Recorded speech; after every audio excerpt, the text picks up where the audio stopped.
पुरनकी में कहा एकदम ब्रज के होली कहली पारंपरिक हो सखी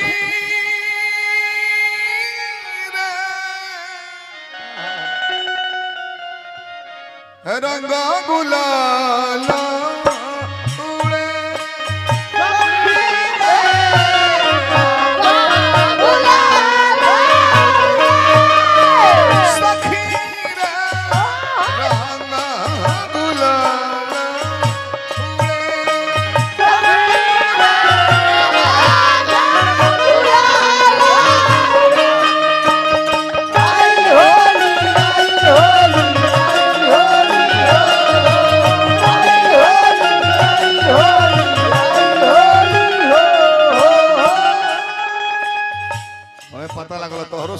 से आज बा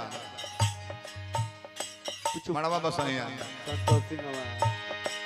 कुछ जोली है ना नाचा राधा कृष्ण नाचा भैया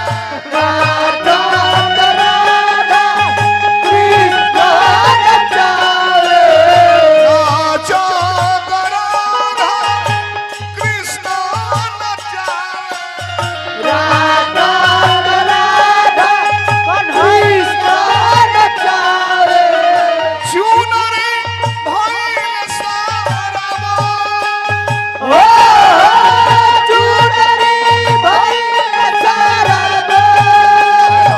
धुरान का कई बोल के गाँव से 100 रुपया पुरस्कार सुंदरायन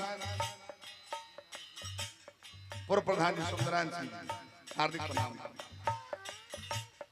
साफ करावरी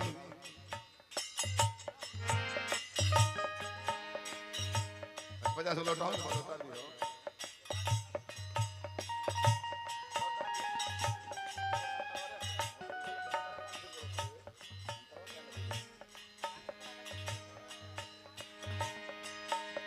नाचो तो राधा कृष्ण नाचा नाचो तो राधा कृष्ण नाचा आना सलामा मिले ओ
सीताराम। बोल सियावल रामचंद्र की जय। इन्हें करने हम मंगर बदल गए का यहाँ का मंगर से कौन मतलब है?